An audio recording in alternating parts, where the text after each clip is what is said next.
امروز قراره که مدت 24 ساعت هر چی رفیقم بگه انجام بدم. از نهار و شام گرفته تا چالش‌های قراره بگی و انجام بدم. پس تا آخر ویدیو همراه باش. نهار خوردی؟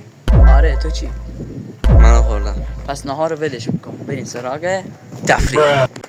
مگه قرار نیست هر چی که من میگم تو انجام بدی؟ نه چرا؟ خب پس بریم بستنی فروشی. بریم. خب رفقا ما برگشتیم بعد حداقل نیم ساعت یا 1 ساعت برگشتیم و شیرموزا رو خوردیم. بعدم قراری که این بشر به ما چالش بده و اگه اون چالش درست انجام دادم و قبول کرد میریم کجا؟ ساندویچی و شامونو بخوریم و بعدش نمیدونم حالا تفریح چالشی اگه بود انجام میدیم و اون موقع ویدیو به پایان میرسیم.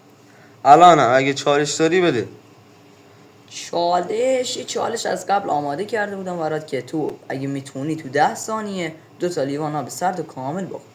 تو 10 ثانیه. آره اوکی بریم انجامش بدیم. و قراره که 2 تا لیوانو که 1 ثانیه تقریبا رو انجامش بدم. حالا اینجا هم کرونومتر هست خاموش شد. با این هم کرونومتر بریم که 2 تا لیوانو بخوریم. 1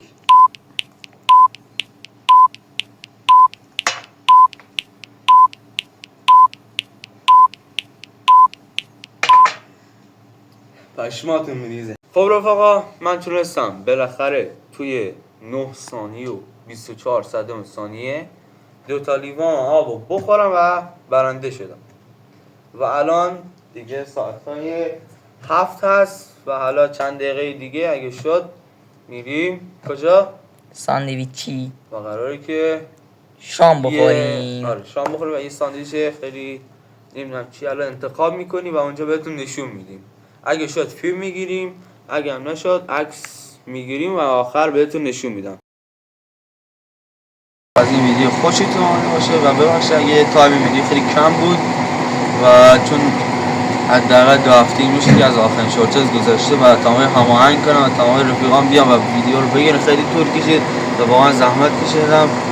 لایک ها رو به بالای 10 تا برسونه. اگه لایک ها بالای 10 تا رسید 24 ساعت هرچی من بگم باید رفیقم انجام بده و تا ویدیوهای دیگه بدرود. خب رفقا قرار که این 2 تا آبو کامل بخوریم. سردم هست بعد کرونومتر هم اینجا هست. قراره که 10 ثانیه شد. قبل اینکه 10 ثانیه بشه ما این 2 تا آب بخورم. پس بزن بریم. آماده 3 2 1